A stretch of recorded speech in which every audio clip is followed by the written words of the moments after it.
이 노비 주제에 정녕 네가 맞아야 정신 차리겠느냐? 넌 나의 물건이니 걔도 내 거란 말이다.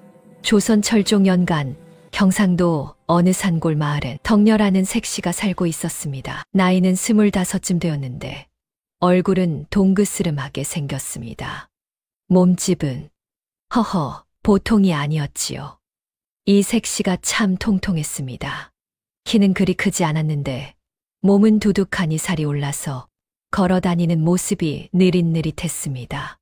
덕녀는 어려서 부모를 여의고 홀로 살아가야 했습니다. 친척이라고는 먼 시골에 사촌 하나 있었지만 그마저도 연락이 끊긴 지 오래였지요. 그래서 마을 부잣집에 여종으로 들어가 먹고 살고 있었는데 그 집 주인이 바로 박만석이라는 영감이었습니다. 아이고, 이 박만석이란 영감탱이가 얼마나 심술궂은지 말입니다. 재물은 산더미처럼 쌓아놓고도 머슴들 밥은 쥐꼬리만큼 주고 일은 소처럼 부려먹는 게 아니겠습니까? 논밭이 20마직이나 되고 쌀독이 5개나 되는 부잣집인데도 머슴들에게는 보리밥에 된장국만 주었습니다. 반찬이라고 해봐야 김치 몇 점이 전부였지요.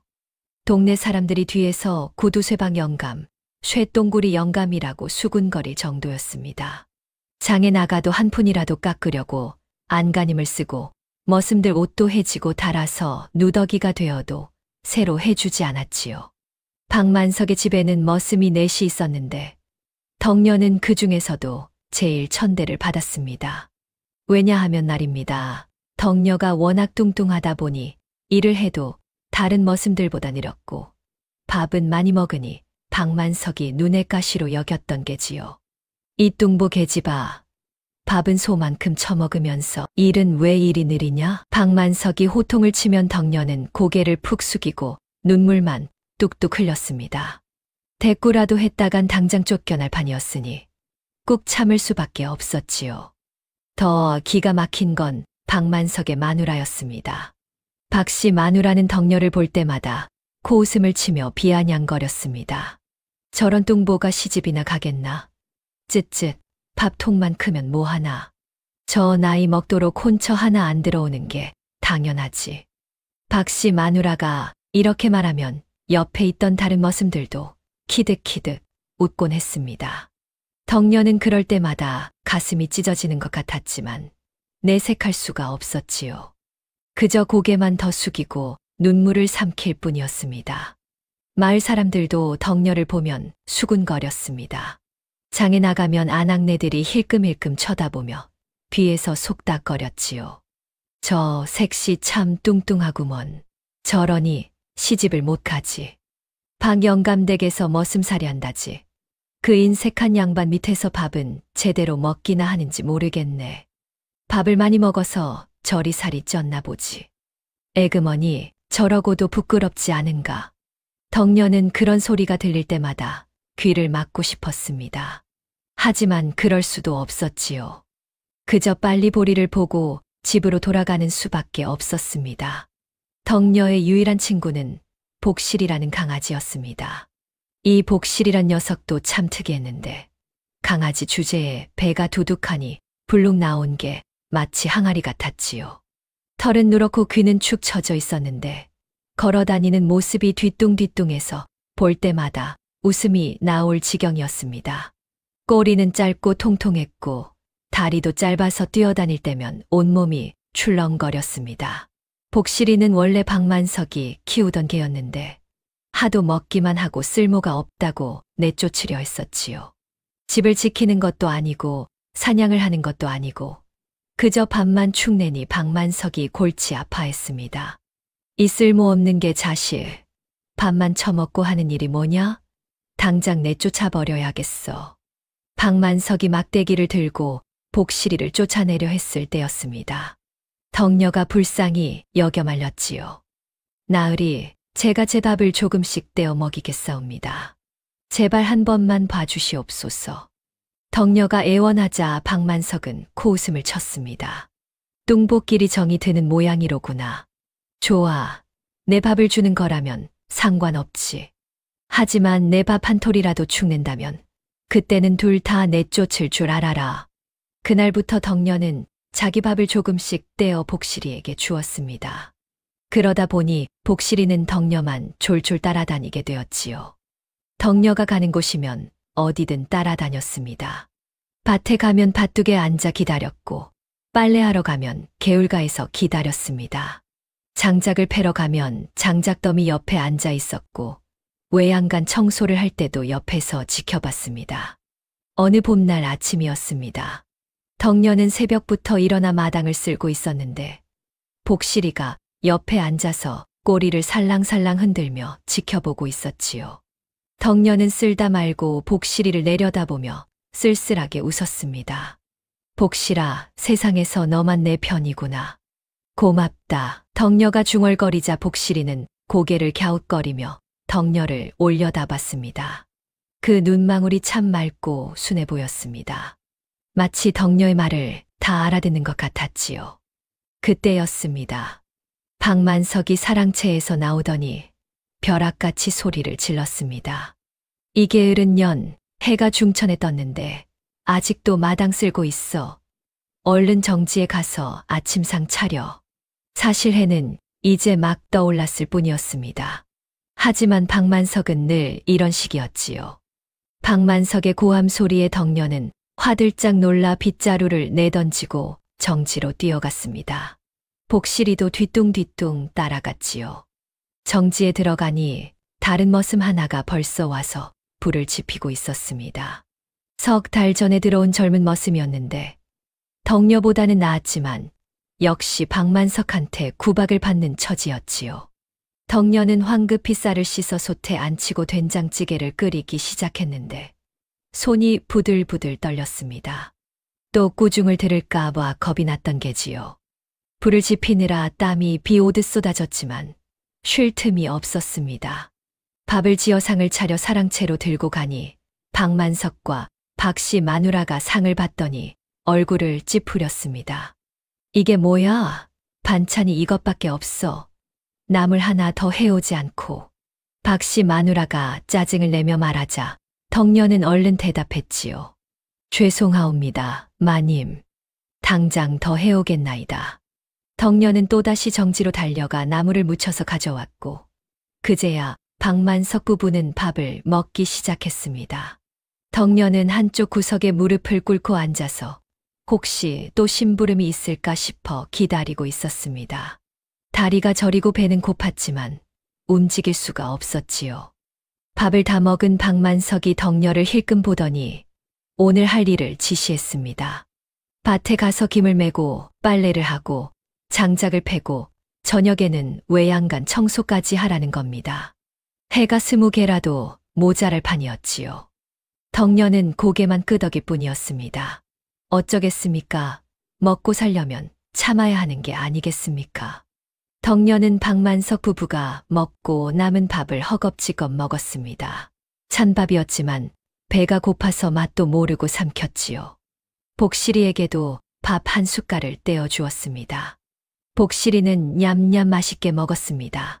덕녀는 밭으로 향했고 복실이도 뒤뚱뒤뚱 따라왔습니다.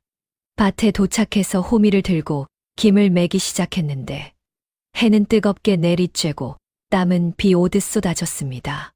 뚱뚱한 몸이라 조금만 움직여도 땀이 주르륵 흘렀지요. 복실이는 밭둑에 앉아서 혀를 날름거리며 덕녀를 지켜봤습니다.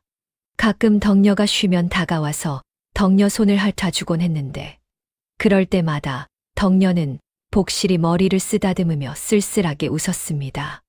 복실아, 너도 덥지? 그늘로 가서 쉬렴. 하지만 복실이는 가지 않았습니다. 그저 덕녀 곁을 지킬 뿐이었지요. 한낮이 되자 해가 더욱 뜨거워졌습니다. 덕녀는 이마에 땀을 닦으며 잠깐 쉬었습니다. 그때 저 멀리서 마을 아낙네 둘이 지나가는 게 보였지요. 아낙네들이 덕녀를 보더니 수군거렸습니다. 저기 박영감댁 동부 계집 있네. 저러고도 밥을 많이 먹는다니 기가 막히지. 일은 느린데 밥은 많이 먹으니 박영감이 속 터지겠어. 저런 머슴 두면 뭐 하나? 소리가 덕녀의 귀에까지 들렸습니다. 덕녀는 고개를 더 숙이고 호미질을 계속했습니다. 눈물이 핑 돌았지만 참았지요. 해가 서산으로 기울어질 무렵 덕녀는 겨우 바치를 마치고 집으로 돌아왔습니다. 온몸이 땀범벅이고 허리는 끊어질 것 같았지만 쉴 틈이 없었습니다. 빨래를 하고 장작을 패고 외양간 청소까지 해야 했으니까요. 개울가로 가서 빨래를 시작했습니다. 무릎을 꿇고 방망이로 두드리는데 팔이 저리고 아팠습니다. 복실이는 옆에 앉아서 지켜봤지요. 가끔 개울물에 발을 담그며 놀았습니다. 빨래를 마치고 집으로 돌아와 장작을 패기 시작했습니다. 도끼를 들어 올리는 것도 힘겨웠습니다. 뚱뚱한 몸이라 힘은 있었지만 하루 종일 일을 하느라 기운이 빠진 상태였지요. 그래도 멈출 수 없었습니다. 장작을 다 패고 나니 이제 외양간 청소만 남았습니다. 외양간으로 들어가 소똥을 치우고 여물을 갈아주었습니다. 냄새가 코를 찔렀지만 익숙한 일이었습니다. 밤이 되어서야 모든 일을 마친 덕녀는 헛간 구석에 가서 주저앉았습니다. 저녁밥은 먹을 겨를도 없었지요. 정지에 가보니 밥이 다 떨어져서 보리죽 조금만 남아 있었습니다. 덕녀는 그걸 복실이와 나눠 먹었습니다. 복실이가 옆에 와서 덕녀 무릎에 머리를 비비자 덕녀는 눈물이 주르르 흘러내렸습니다. 이렇게 사는 게 사람 사는 건가 싶었던 겁니다. 아무리 열심히 일해도 구박만 받고 밥은 제대로 먹지도 못하고 잠도 편히 못 자고 언제까지 이렇게 살아야 하나 싶어 막막하더랬지요. 달빛이 헛간 문틈으로 새어 들어왔습니다. 덕녀는 복실이를 꼭 안고 흐느꼈습니다.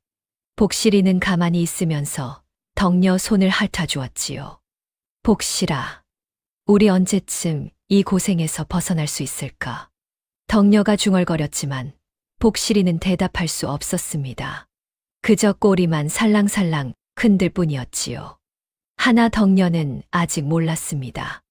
옆에 있는 이 뚱뚱한 강아지 복실이가 얼마나 특별한 존재인지, 그리고 앞으로 어떤 놀라운 일이 벌어질지를 말입니다. 다음 날 아침도 여느 때와 다르지 않았습니다. 덕녀는 새벽같이 일어나 마당을 쓸고 정지에서 아침상을 차렸지요.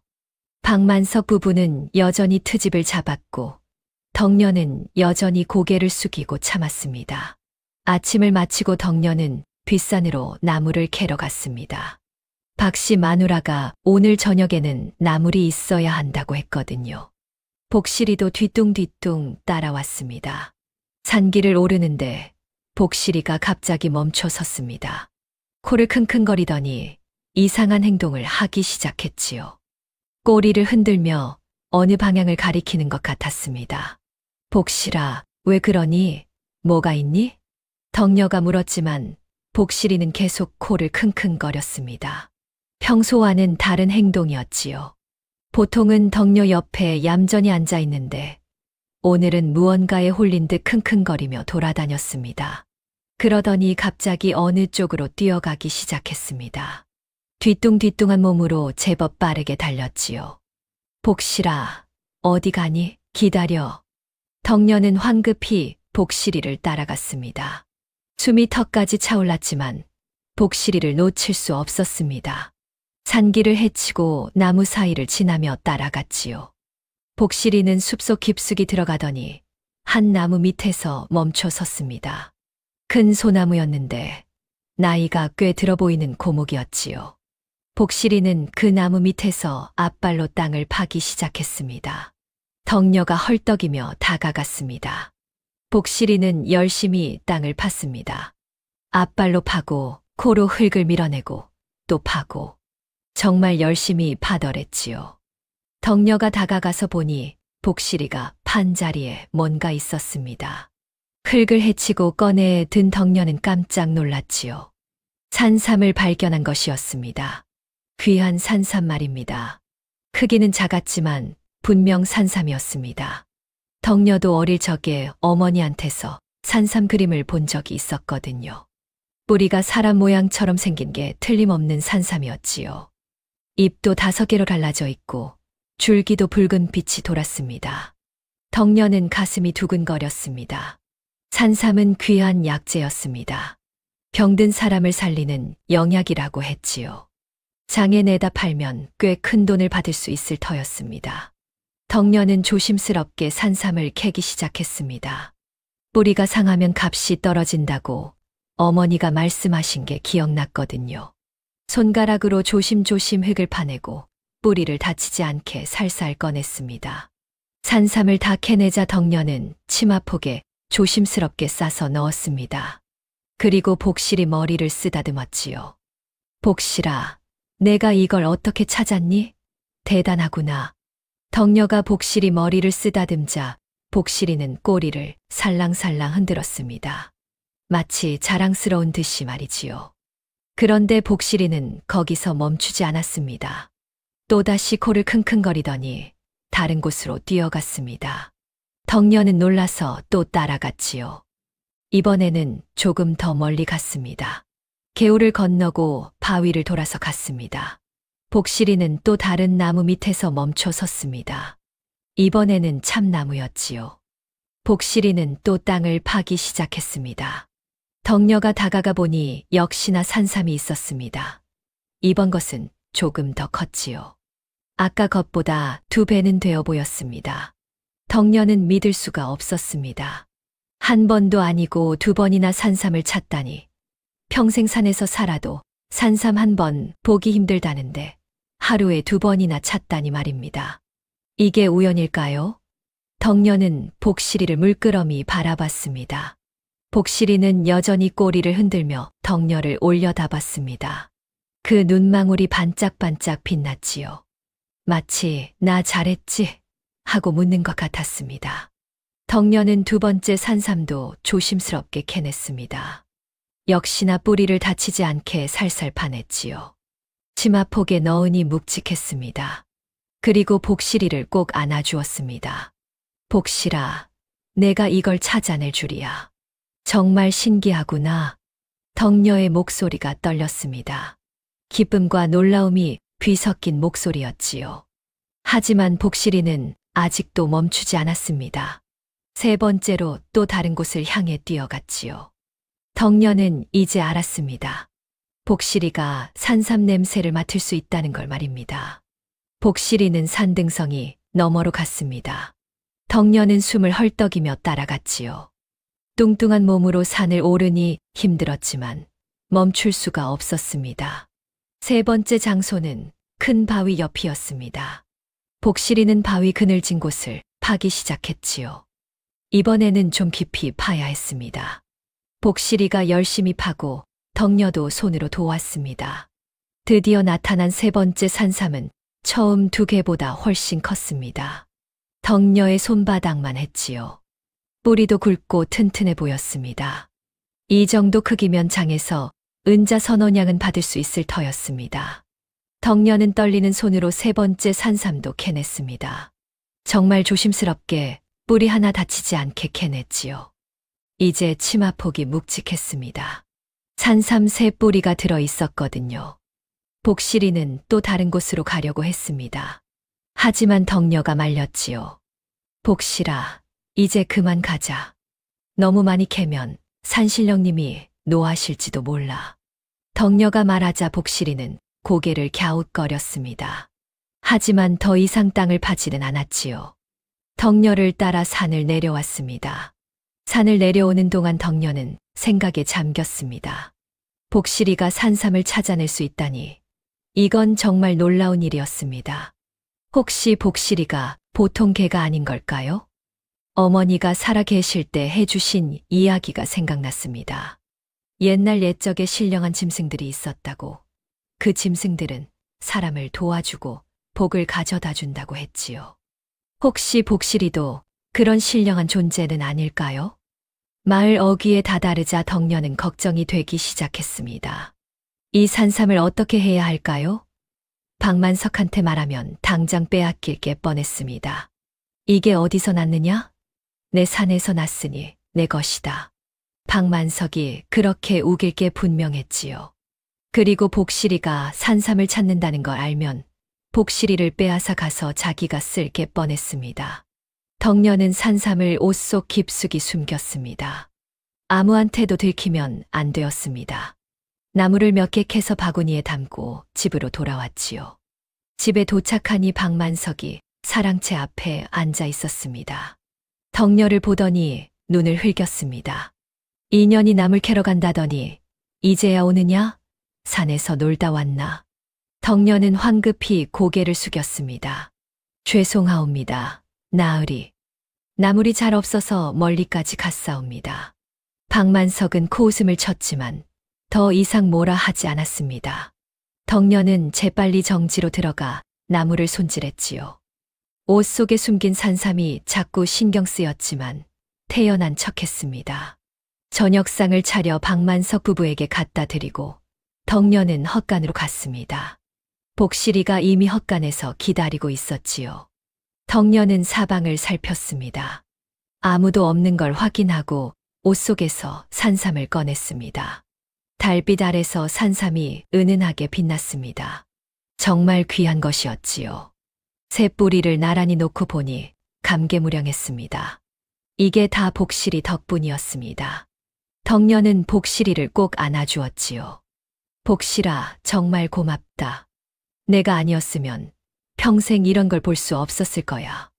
복실이는 꼬리를 흔들며 덕녀 손을 핥았습니다.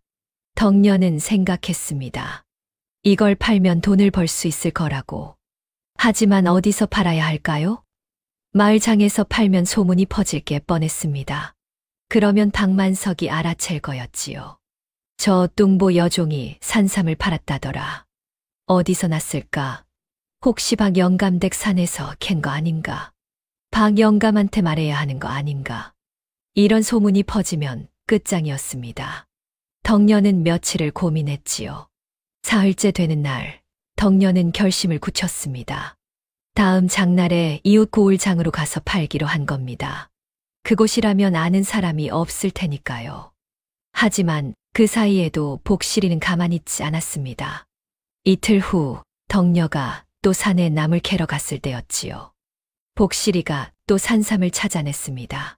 이번에는 2뿌리였습니다. 덕녀는 놀랍기도 하고 걱정도 되었습니다. 산삼이 너무 많으면 오히려 의심을 받을 수도 있었거든요. 하지만 복실이가 찾아준 걸 그냥 둘 수는 없었습니다. 조심스럽게 캐서 또 옷 속에 숨겼지요. 이제 산삼이 5뿌리가 되었습니다. 덕녀는 헛간 구석 깊숙한 곳에 구덩이를 팠습니다. 그리고 산삼을 헝겊에 싸서 넣고 흙으로 덮었지요. 그 위에 짚을 쌓아 놓았습니다. 아무도 찾을 수 없는 곳이었습니다. 닷새 후 장날이 왔습니다. 덕녀는 박만석한테 말했습니다. 오늘은 장에 나가 실과 바늘을 사와야 한다고, 옷을 기워야 한다고 했지요. 박만석은 귀찮다는 듯 손을 휘저었습니다. 빨리 다녀와. 저녁상 늦으면 그땐 각오해라. 덕녀는 얼른 고개를 숙이고 나왔습니다. 산삼 3뿌리를 옷 속에 꼭 숨기고 복실이와 함께 이웃 고을로 향했지요. 나머지 2뿌리는 나중을 위해 남겨두었습니다. 이웃 고을까지는 1시즌쯤 걸렸습니다. 덕녀는 쉬지 않고 걸었지요. 복실이도 뒤뚱뒤뚱 따라왔습니다. 이웃 고을 장은 마을 장보다 훨씬 컸습니다. 사람들도 많았고 물건도 다양했지요. 옷 파는 가게, 농기구 파는 가게, 도자기 파는 가게, 먹을거리 파는 가게. 없는 게 없었습니다. 덕녀는 약재 파는 곳을 찾아갔습니다. 간판에 만병통치 약방이라고 쓰여 있었지요.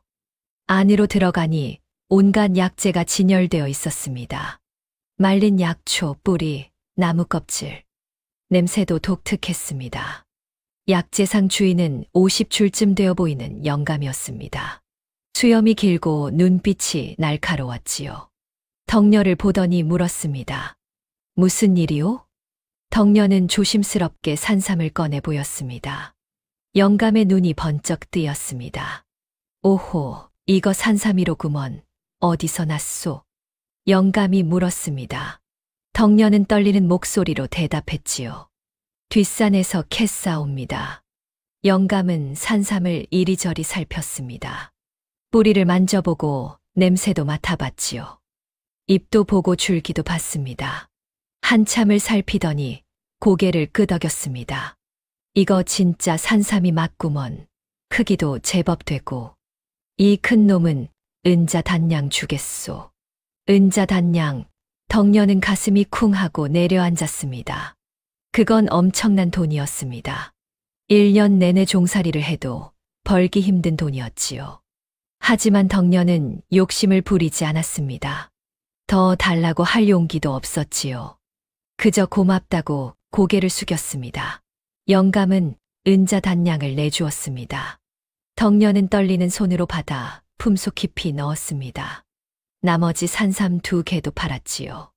작은 것은 은자 1냥, 중간 것은 은자 3냥을 받았습니다. 합쳐서 은자 9냥이었습니다. 덕녀는 장을 나서며 가슴이 두근거렸습니다. 이렇게 큰 돈을 손에 쥐어보기는 태어나서 처음이었지요. 복실이를 내려다보며 속삭였습니다. 덕녀는 장에서 실과 바늘을 샀습니다. 박만석한테 보여줄 것들이었지요.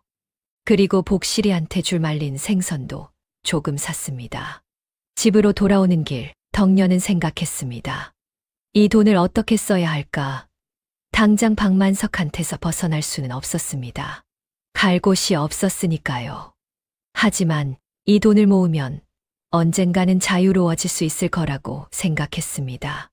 그리고 복실이가 계속 산삼을 찾아준다면 혹시 모르지 않겠습니까? 집에 도착하니 해가 뉘엿뉘엿 넘어가고 있었습니다. 덕녀는 재빨리 저녁상을 차렸지요. 박만석은 트집을 잡았지만 오늘은 그게 대수롭지 않았습니다. 그날 밤 덕녀는 헛간에서 은자를 꺼내봤습니다. 달빛에 비친 은자가 반짝거렸지요. 덕녀는 헛간 구석에 깊이 구덩이를 팠습니다. 나무 상자에 은자를 넣고 흙으로 덮었지요. 아무도 찾을 수 없는 곳이었습니다. 복실이가 옆에 와서 앉았습니다. 덕녀는 복실이를 안고 미소를 지었습니다. 처음으로 희망이 생긴 것 같았지요. 복실아, 우리 조금씩 돈을 모으자. 그러면 언젠가는 이 지독한 곳에서 벗어날 수 있을 거야. 복실이는 꼬리를 흔들며 덕녀 손을 핥았습니다. 마치 알아듣는 것처럼 말이지요. 하지만 덕녀는 아직 몰랐습니다. 복실이의 재주가 소문나면 어떤 일이 벌어질지를 말입니다. 한 달이 지났습니다. 덕녀는 틈날 때마다 복실이와 함께 산에 갔습니다. 나무를 캐러 간다는 핑계였지요. 그럴 때마다 복실이는 산삼을 찾아냈습니다. 어떨 때는 한 뿌리, 어떨 때는 2뿌리를 찾아냈지요. 덕녀는 그때마다 조심스럽게 캐서 옷 속에 숨겨왔습니다. 그리고 장날마다 이웃 고을로 가서 팔았습니다. 한 달 만에 은자가 25냥이나 모였습니다. 덕녀는 믿을 수가 없었지요. 평생 벌어도 모으기 힘든 돈이었습니다. 모두 복실이 덕분이었습니다. 덕녀는 은자를 헛간 구석에 파묻어 두었습니다. 나무 상자에 넣고 깊이 묻었지요. 밤마다 혼자 꺼내 세어보며 미소를 지었습니다. 조금만 더 모으면 박만석한테서 벗어날 수 있을 것 같았습니다. 어디 멀리 가서 조그만 집이라도 얻어 복실이와 둘이 살 수 있을 것 같았지요. 하지만 세상 일이 그렇게 쉽게 풀리지는 않는 법입니다. 어느 날 덕녀가 이웃 고을장에서 산삼을 팔고 돌아오는 길이었습니다. 마을 어귀를 지나는데 누군가 덕녀를 불렀습니다. 이봐, 거기 박영감댁 여종. 덕녀는 멈춰 섰습니다. 돌아보니 마을 부자 최진사의 종놈이었습니다. 이름은 달칠이라고 했는데 주인 못지않게 교활한 자였지요. 달칠이 덕녀에게 다가왔습니다. 눈을 가늘게 뜨고 덕녀를 훑어봤습니다. 요새 자주 이웃 고을장에 가던데 무슨 일로 그리 자주 가는 게냐? 달칠이 물었습니다. 덕녀는 가슴이 철렁했지만 태연한 척했지요. 실과 바늘을 사러 가고 기름도 사러 갑니다요. 그래. 그런데 말이다. 누가 그러는데 내가 약재상에 들어가는 걸 봤다더라. 무슨 약을 사러 간 게냐? 덕녀는 식은땀이 났습니다. 들켰구나 싶었지요. 하지만 어떻게든 둘러대야 했습니다. 주인 나으리께서 배탈이 나셔서 약재를 사러 갔습니다요. 달칠은 코웃음을 쳤습니다. 믿지 않는다는 표정이었지요. 박 영감이 구두쇠인 건 온 동네가 아는데 여종 주제에 약재를 사러 보냈을 리가 있나? 뭔가 숨기는 게 있구먼. 달칠이 이렇게 말하고는 돌아섰습니다. 하지만 가면서도 몇 번이나 뒤돌아보며 덕녀를 살폈지요. 덕녀는 불안했습니다. 달칠이 의심하고 있다는 게 분명했습니다. 조심해야 했지요. 그날 밤 덕녀는 복실이에게 말했습니다. 복실아, 당분간은 산에 가지 말자. 누군가 우리를 지켜보고 있는 것 같아. 복실이는 고개를 갸웃거렸지만 고분고분했습니다. 덕녀 말이라면 뭐든 따르는 게 복실이었지요. 사흘이 지났습니다. 덕녀는 산에 가지 않고 집안일만 했습니다. 밭을 메고 빨래를 하고 장작을 팼지요. 평소처럼 구박받으며 지냈습니다. 하지만 넷째 날 이상한 일이 벌어졌습니다. 최 진사가 박만석 집을 찾아왔던 겁니다. 최 진사는 마을에서 박만석 다음으로 부자였는데 둘은 사이가 그리 좋지 않았지요. 서로 재산을 자랑하며 으르렁거리는 사이였습니다. 그런 최 진사가 박만석을 찾아왔으니 뭔가 심상치 않은 일이었습니다. 덕녀는 사랑채 밖에서 귀를 기울였습니다. 안에서 두 사람의 목소리가 들렸지요. 최 진사의 목소리였습니다. 낮고 간사한 목소리였지요. 덕녀는 귀를 더 기울였습니다. 최 진사가 이렇게 말했습니다. 자기 종놈 달칠이 이웃고을 장에 갔다가 이상한 걸 봤다고 했습니다. 박만석 집 여종이 약재상에 들어가는 걸 봤다는 겁니다. 그것도 한두 번이 아니라 여러 번 봤다고 했지요. 그래서 달칠이 약재상 주인한테 슬쩍 물어봤답니다. 그 여종이 뭘 사러 왔냐고 말입니다. 약재상 주인이 말하길 사러 온 게 아니라 팔러 왔다고 했답니다. 무엇을 팔았냐고 물으니 산삼을 팔았다고 했답니다. 그것도 한두 뿌리가 아니라 여러 뿌리를 팔았다고 했지요. 최 진사가 말했습니다. 박만석 집 여종이 어디서 산삼을 그렇게 많이 구했겠냐고. 분명 박만석 집 뒷산에서 캔 게 틀림없다고 했습니다. 박만석이 벌떡 일어섰습니다. 목소리가 커졌지요. 그년이 내 산에서 산삼을 캐서 팔았단 말이오? 최 진사가 대답했습니다. 그런 것 같소이다. 내 종놈이 직접 확인했으니 틀림없소. 여종 주제에 감히 주인 몰래 산삼을 캐서 팔다니. 이건 도둑질이나 다름없지 않소. 박만석이 고함을 질렀습니다. 당장 그년을 불러오너라. 당장. 덕녀는 얼굴이 하얗게 질렸습니다. 들키고 말았구나 싶었지요. 다리가 후들거렸지만 도망칠 수도 없었습니다. 하인이 나와서 덕녀를 불렀습니다. 덕녀는 떨리는 다리를 이끌고 사랑채 안으로 들어갔지요. 박만석이 덕녀를 노려봤습니다. 눈에 불이 났습니다. 이 도둑년, 내가 내 산에서 산삼을 캐서 팔았다는 게 사실이냐? 박만석이 소리쳤습니다. 덕녀는 고개를 숙였습니다. 변명을 해봤자 소용없다는 걸 알았지요. 죄송하옵니다, 나으리. 덕녀가 떨리는 목소리로 말했습니다. 박만석이 책상을 탁 치고는 죄송하다는 말로 끝날 일이냐? 내 산에서 난 산삼은 내 것이다. 내가 판 돈을 당장 내놓아라. 덕녀는 눈물이 났습니다. 한 달 동안 모은 은자를 내놓으라니. 그건 덕녀의 희망이었습니다. 그 돈으로 자유를 얻으려 했는데 말입니다. 하지만 어쩔 수 없었습니다. 거역했다간 더 큰 벌을 받을 게 뻔했지요. 알겠사옵니다, 나으리. 가져오겠나이다. 덕녀가 고개를 숙이고 말했습니다. 박만석이 코웃음을 쳤습니다. 당장 가져와. 한 푼이라도 숨기면 그땐 관아에 넘길 줄 알아라. 덕녀는 헛간으로 갔습니다. 복실이가 헛간에 있었는데 덕녀를 보고 꼬리를 흔들었지요. 하지만 덕녀는 울고 있었습니다. 덕녀는 구석에 파묻어둔 나무 상자를 꺼냈습니다. 한 달 동안 모은 은자 25냥이 들어있었지요. 손이 떨렸습니다. 이걸 다 내놓아야 한다니. 덕녀는 가슴이 찢어지는 것 같았습니다.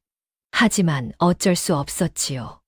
덕녀는 은자를 들고 사랑채로 돌아갔습니다. 박만석 앞에 은자를 내려놓았지요. 박만석이 은자를 세어봤습니다. 눈이 반짝거렸습니다. 25냥이로구나. 인연이 제법 많이 모았구먼. 박만석이 흐뭇하게 웃었습니다. 옆에 앉은 최진사도 눈을 빛냈지요. 박 어르신, 그 여종이 어떻게 산삼을 그렇게 많이 찾았는지 아시오? 혹시 비법이라도 있는 게 아니겠소? 최진사가 물었습니다. 박만석이 덕녀를 노려봤습니다. 그래, 내가 어떻게 산삼을 찾았느냐? 산삼은 아무나 찾는 게 아닌데 말이다. 덕녀는 입을 다물었습니다. 복실이 이야기는 절대 할 수 없었지요. 복실이까지 빼앗길 게 뻔했으니까요. 그냥 운이 좋았을 뿐이옵니다. 덕녀가 말했습니다. 박만석이 눈을 가늘게 떴습니다. 운, 한두 번도 아니고 그렇게 많이 찾았는데 운이라고? 뭔가 숨기는 게 있구먼. 최진사가 끼어들었습니다. 박 어르신, 혹시 그 여종한테 다시 산삼을 캐오라고 하시지요. 그러면 어떻게 찾는지 알 수 있지 않겠소. 박만석이 고개를 끄덕였습니다. 좋은 생각이오 이년아. 내일 당장 산에 가서 산삼을 캐오너라. 못 찾아오면 매를 맞을 줄 알아라. 덕녀는 절망했습니다. 내일 산삼을 못 찾아오면 어떻게 하나요? 복실이 없이는 찾을 수가 없었는데 말입니다. 하지만 복실이를 데리고 가면 복실이가 산삼을 찾는다는 게 들통날 게 뻔했지요. 그러면 복실이를 빼앗길 게 분명했습니다. 덕녀는 진퇴양난이었습니다. 어떻게 해야 할까요? 그날 밤 덕녀는 헛간에서 복실이를 안고 울었습니다. 한 달 동안 모은 돈도 다 빼앗기고 내일은 산삼을 캐 오라고 하고 어떻게 해야 할지 막막했지요. 복실아, 우리 어떻게 하면 좋을까? 덕녀가 흐느끼며 물었습니다. 복실이는 덕녀 손을 핥아주었지요. 하지만 대답은 할 수 없었습니다. 밤은 깊어갔고 덕녀의 눈물도 마를 줄 몰랐습니다. 다음 날 아침 덕녀는 산으로 갔습니다. 박만석이 호통을 쳤거든요. 해가 지기 전까지 산삼을 캐 오지 못하면 매를 맞을 거라고 했지요. 덕녀는 혼자 산을 헤맸습니다. 복실이는 일부러 집에 두고 왔습니다. 복실이를 데리고 가면 비밀이 들통날 게 뻔했으니까요. 하지만 혼자서는 산삼을 찾을 수가 없었습니다. 온종일 산을 뒤졌지만 산삼은커녕 비슷한 풀도 보이지 않았지요. 해가 서산으로 넘어갈 무렵 덕녀는 빈손으로 집에 돌아왔습니다. 박만석이 마당에서 기다리고 있었지요. 인연이 빈손으로 왔구나. 산삼은 어디 있느냐? 박만석이 호통을 쳤습니다. 덕녀는 고개를 숙였습니다. 죄송하옵니다. 나으리. 아무리 찾아도 없었사옵니다. 박만석이 막대기를 들었습니다. 이 거짓말쟁이 년, 저번에는 그렇게 많이 찾아놓고 오늘은 못 찾았다고? 분명 뭔가 숨기는 게 있구먼. 박만석이 막대기를 휘둘렀습니다. 덕녀는 맞지 않으려고 몸을 움츠렸지만 막대기가 등을 때렸지요. 아팠습니다. 덕녀가 신음을 냈습니다. 박만석은 또 휘둘렸습니다. 한 대, 두 대, 세 대. 덕녀는 울면서 맞았지요. 그때였습니다. 복실이가 헛간에서 뛰어나왔습니다. 뒤뚱뒤뚱 달려와서 박만석 앞을 가로막았지요.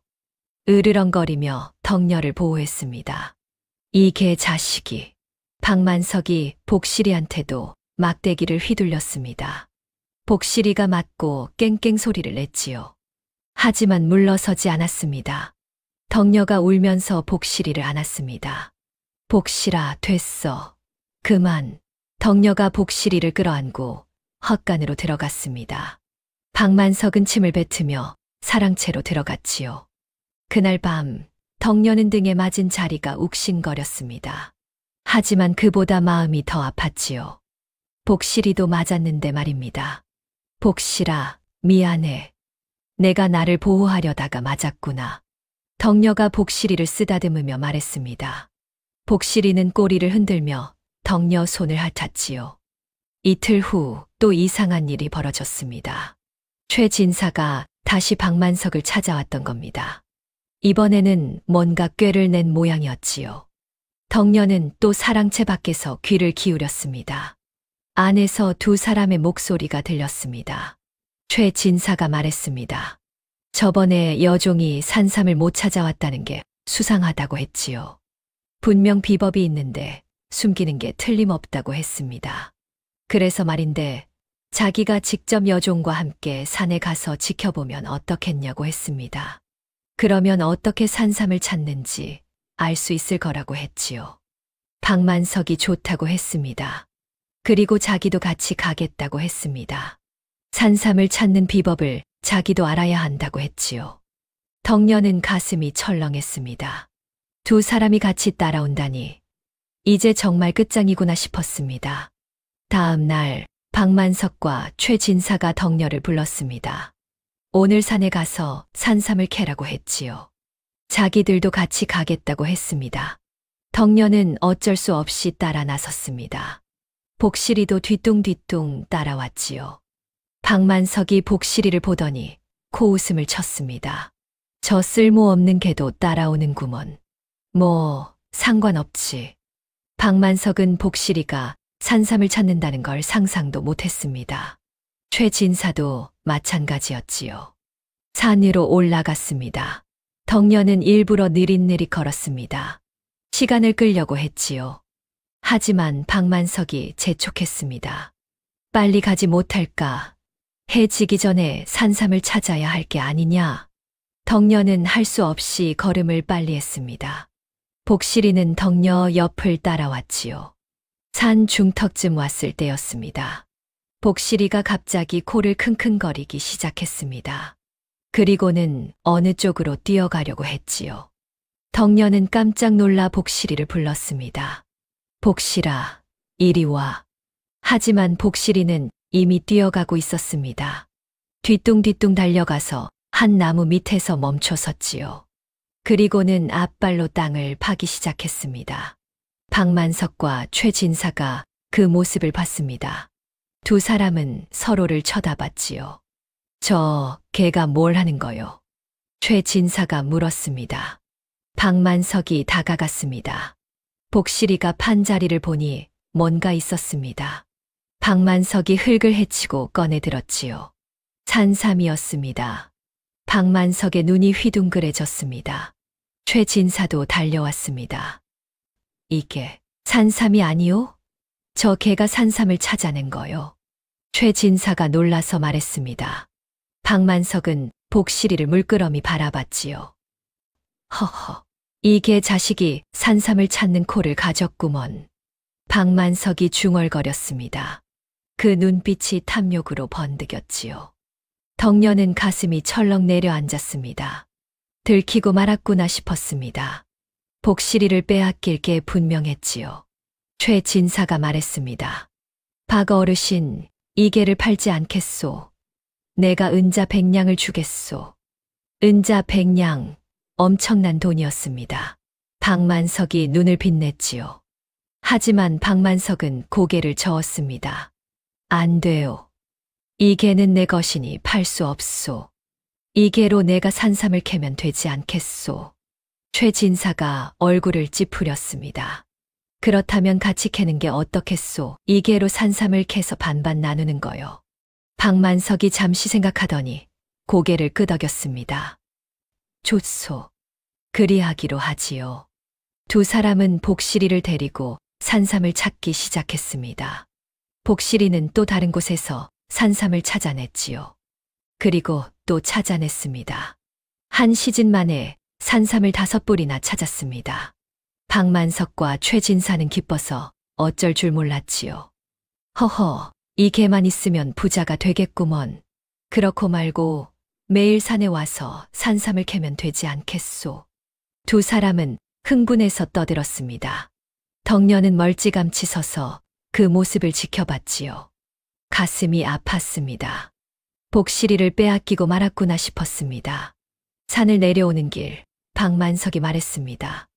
이 개는 이제 내가 직접 키우겠다. 사랑채 옆에 계집을 만들어라. 덕녀는 눈물이 났습니다. 나으리, 복실이는 제가 키우던 개옵니다. 제발. 덕녀가 애원했지만 박만석은 손을 휘저었습니다.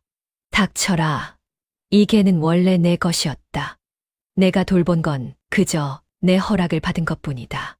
이제부터는 내가 직접 키운다. 덕녀는 더 이상 말할 수 없었습니다.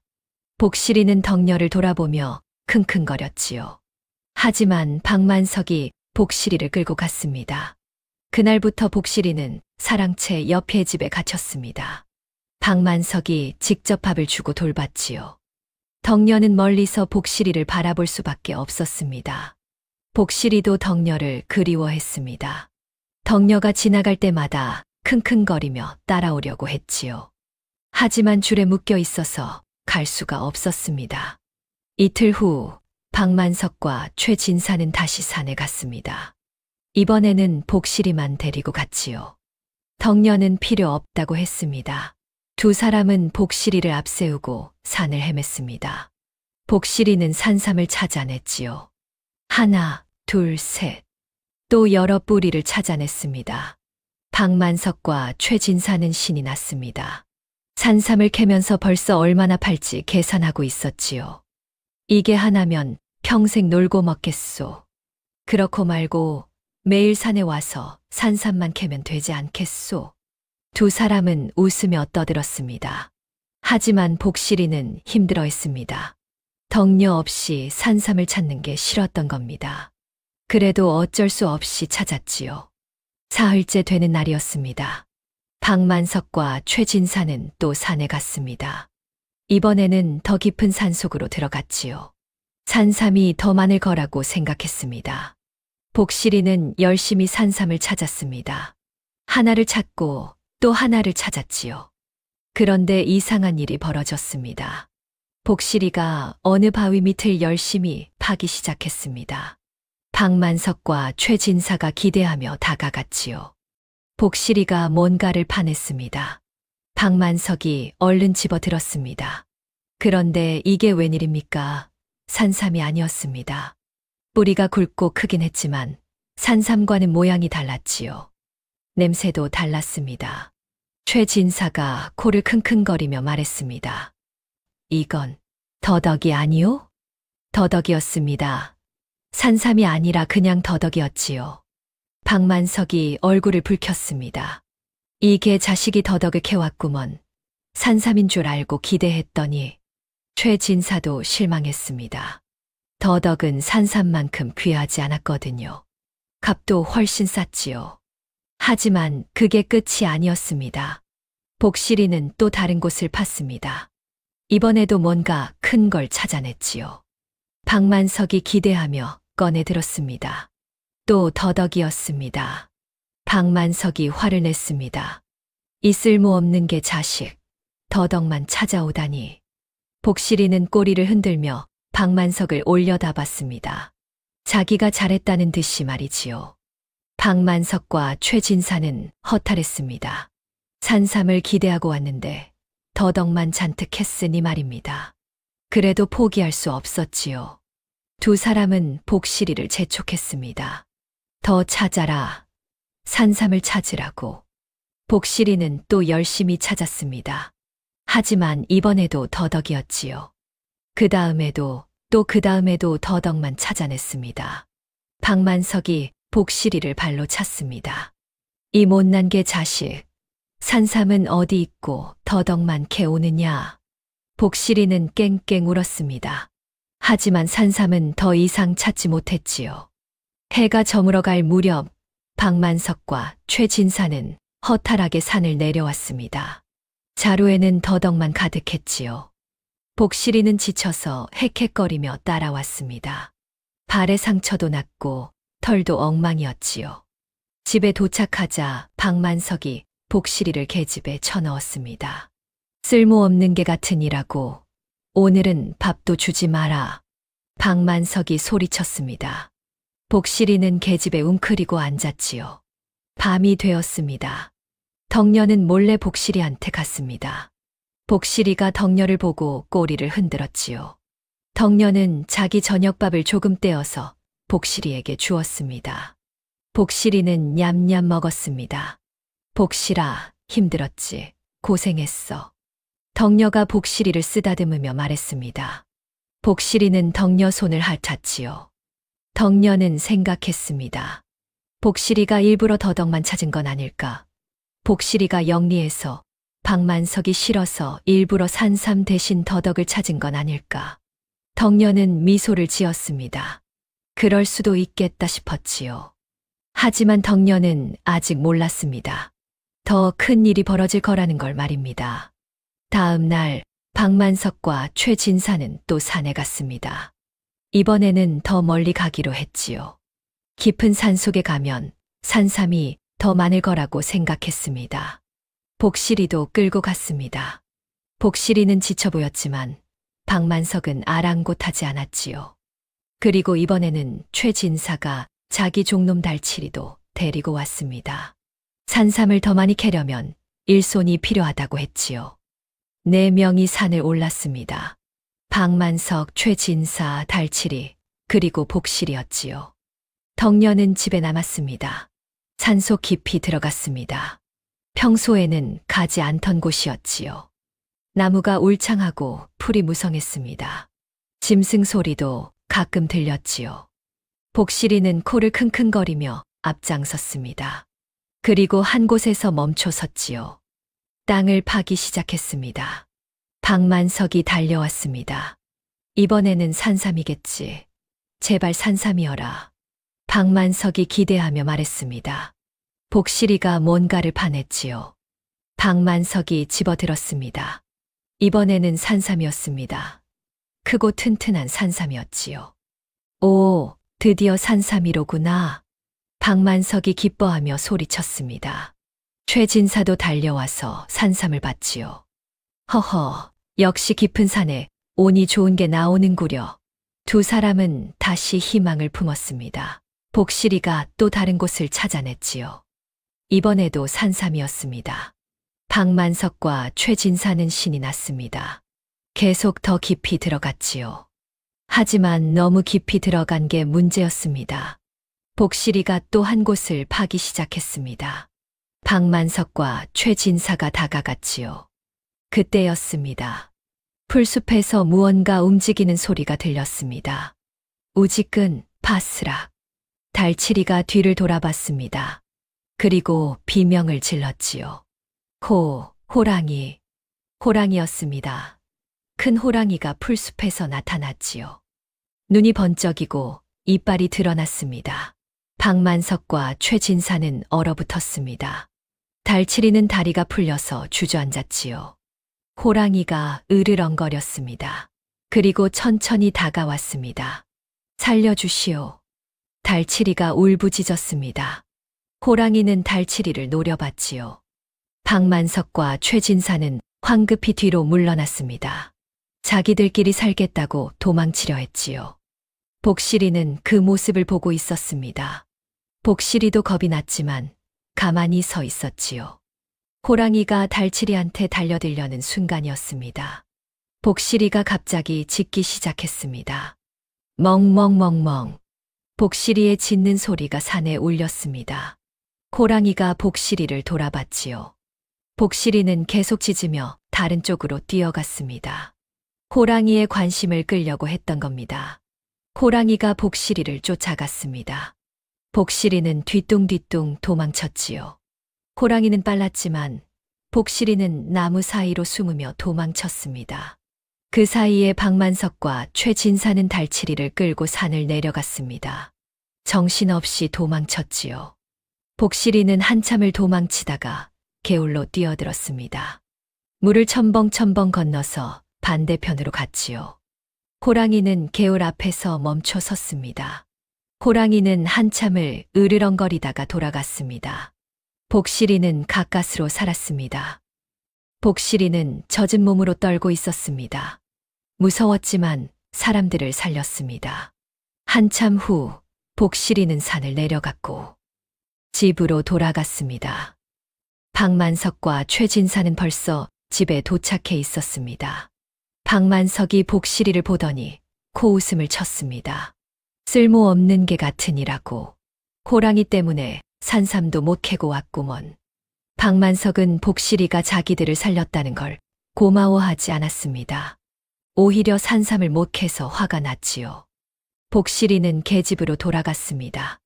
온몸이 젖어 있었고 지쳐 있었지요. 덕녀가 몰래 복실이한테 왔습니다. 복실이를 보고 깜짝 놀랐지요. 복실아, 왜 이렇게 젖었어? 무슨 일 있었니?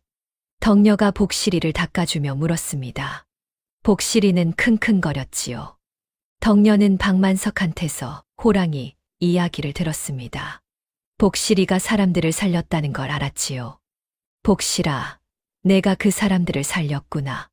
착한 복실이. 덕녀가 복실이를 꼭 안아주었습니다. 복실이는 덕녀 품에서 편안해했지요. 사흘 후 박만석과 최진사는 다시 욕심을 냈습니다. 호랑이가 무섭기는 했지만 산삼의 유혹을 이길 수 없었지요. 이번에는 다른 곳으로 가기로 했습니다.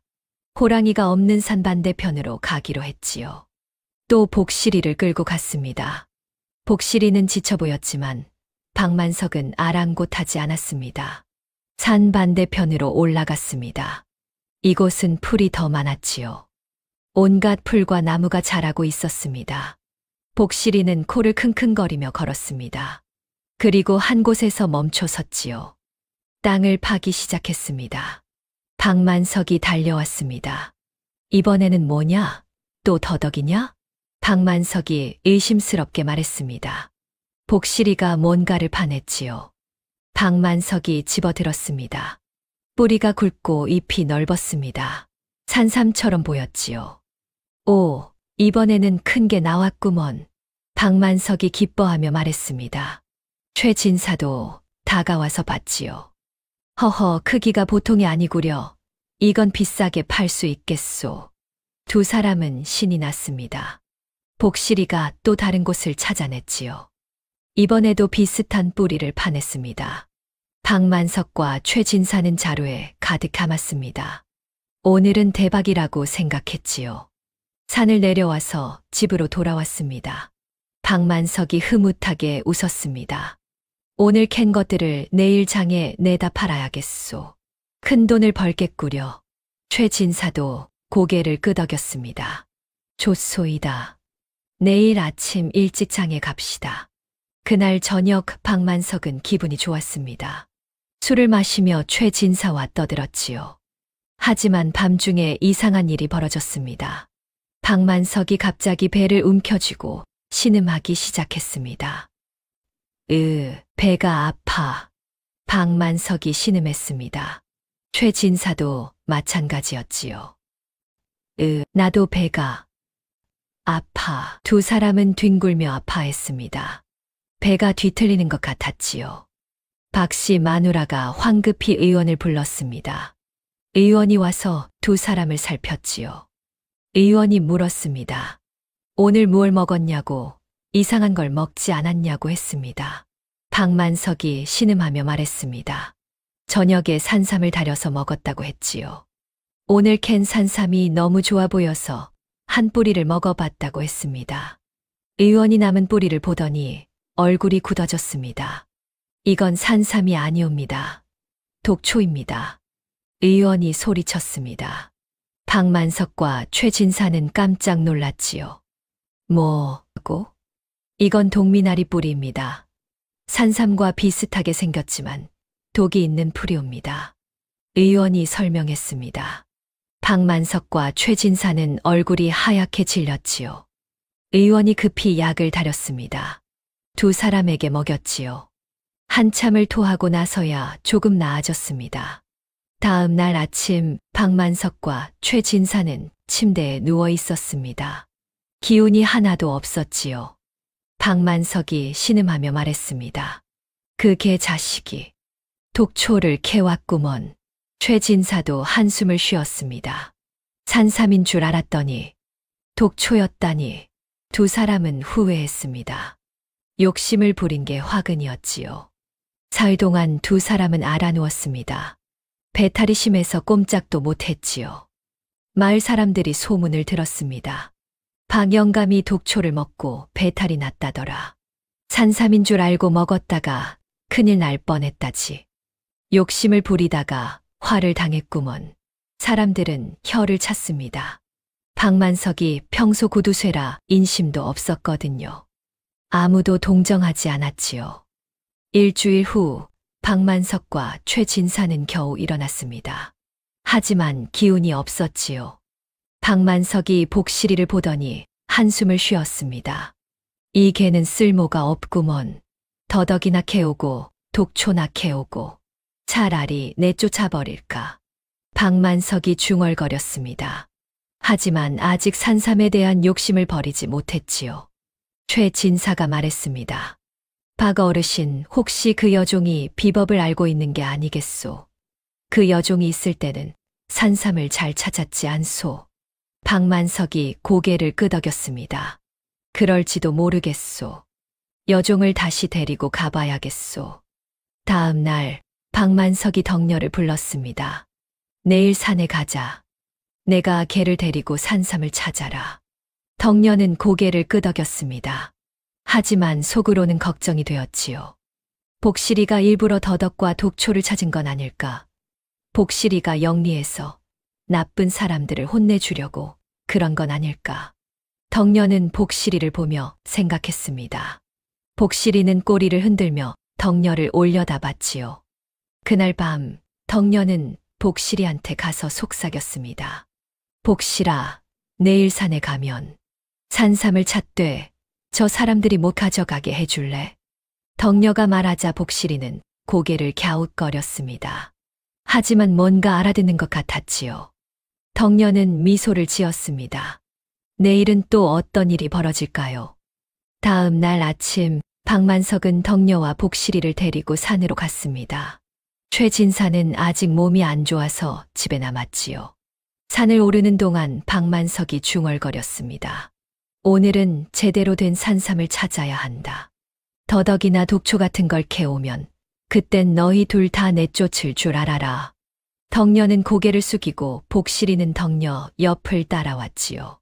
산 중턱쯤 왔을 때 복실이가 코를 킁킁거리며 어느 쪽으로 뛰어갔습니다. 박만석이 따라가니 복실이는 나무 밑에서 멈춰서서 땅을 파기 시작했지요. 덕녀가 다가가서 조심스럽게 흙을 헤치자 산삼이 나왔습니다. 오, 드디어 제대로 된 산삼이로구나.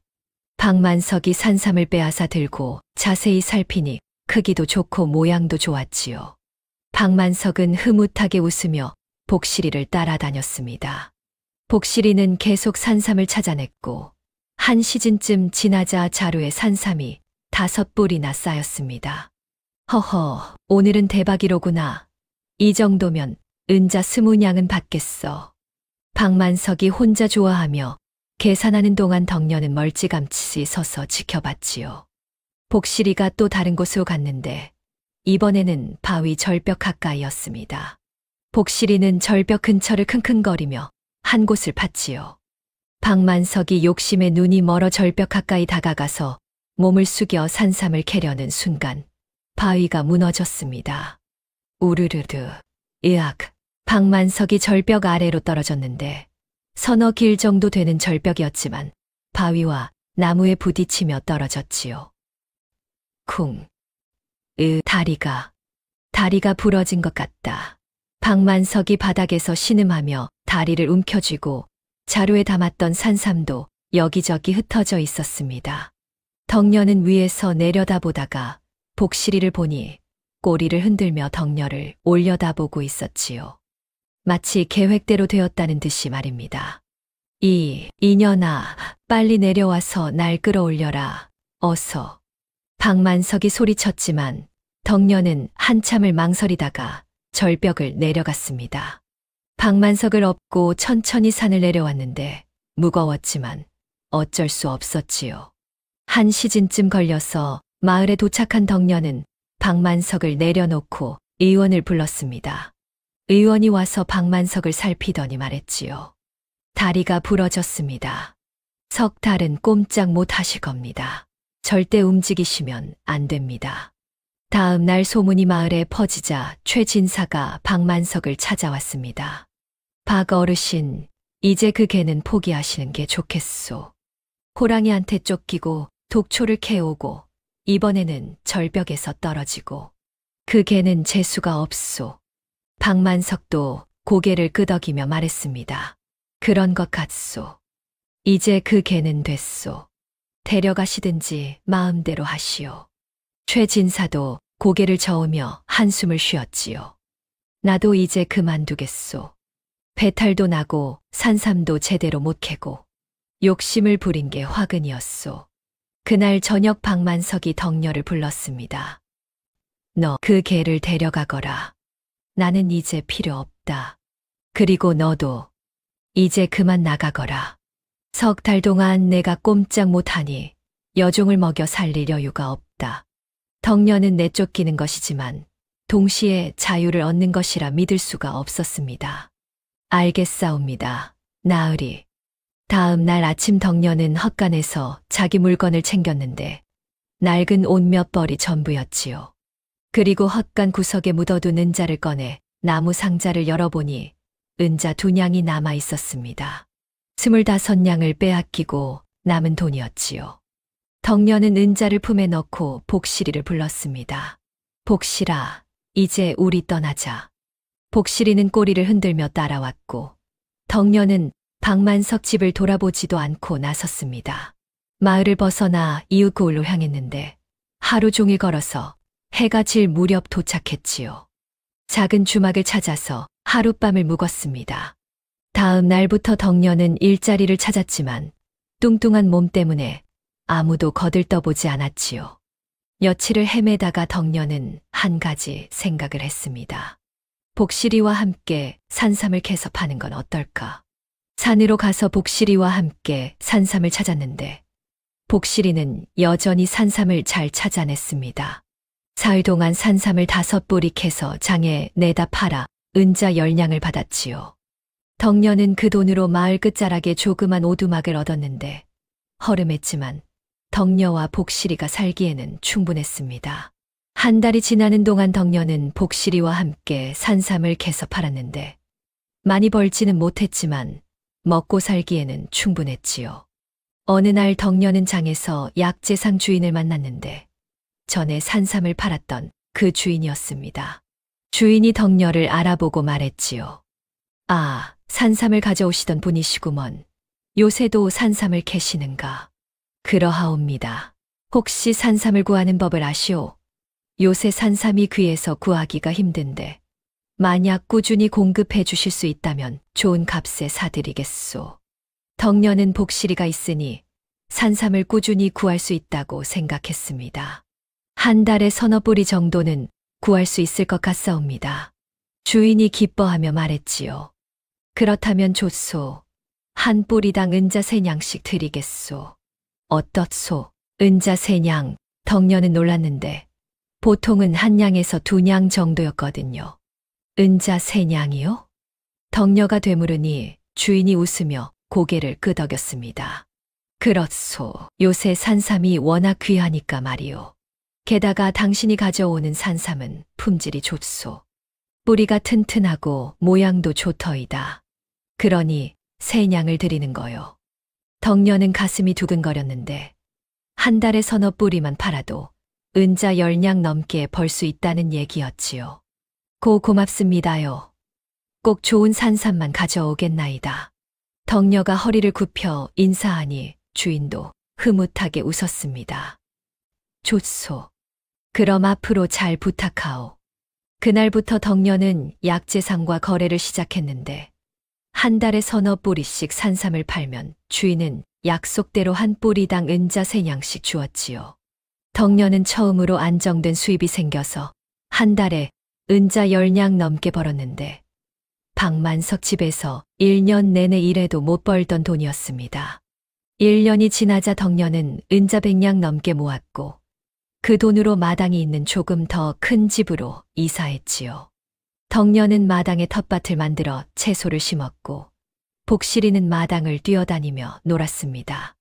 마을 사람들도 덕녀를 알게 되었는데 처음에는 뚱뚱하다고 수군거렸지만 시간이 지나자 덕녀의 착한 마음씨를 알게 되었지요.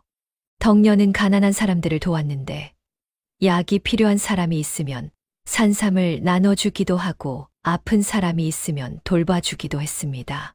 사람들은 덕녀를 고마워했는데 뚱뚱한 몸이 문제가 아니라 착한 마음씨가 중요하다는 걸 알았지요. 세월이 흘러 3년이 지나자 덕녀는 이제 30줄이 되었습니다. 여전히 뚱뚱했지만 얼굴에는 평화로운 미소가 있었지요. 복실이도 나이를 먹었는지 털에 흰 털이 섞이기 시작했지만 여전히 덕녀를 따라다녔고 여전히 산삼을 찾아냈습니다. 어느 봄날 덕녀는 마당에서 꽃씨를 심고 있었는데 복실이는 옆에서 지켜보고 있었지요. 이웃집 할머니가 찾아왔습니다. 덕녀야, 고맙구나. 내가 준 약재 덕분에 우리 영감이 많이 나아졌단다. 아니에요, 할머니. 별일 아니었어요. 내 같은 착한 아이가 어디 있겠니? 할머니가 덕녀 손을 꼭 잡았습니다. 해가 저물어 덕녀는 집 안으로 들어가 저녁을 준비했는데 복실이에게도 밥을 담아줬지요. 둘이 함께 저녁을 먹으며 덕녀가 말했습니다. 복실아, 우리 참 멀리 왔구나. 기억나니? 박만석 집에서 구박받던 때 말이야. 그때는 언제 자유로워질까 막막했는데 이제는 이렇게 평화롭게 살고 있어. 다 내 덕분이야. 복실이는 꼬리를 흔들었습니다.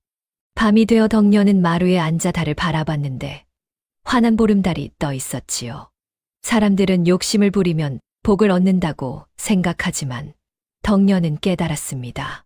진짜 복은 욕심이 아니라 만족에서 온다는 걸 말이지요. 박만석과 최진사는 많이 가졌지만 욕심 때문에 불행했고 덕녀는 적게 가졌지만 만족하며 행복했습니다. 그리고 복실이 같은 친구가 있다는 게 가장 큰 복이었지요. 복실이가 덕녀 옆에 와서 앉자 덕녀는 복실이를 안고 달을 바라봤습니다. 평화로운 밤이었습니다.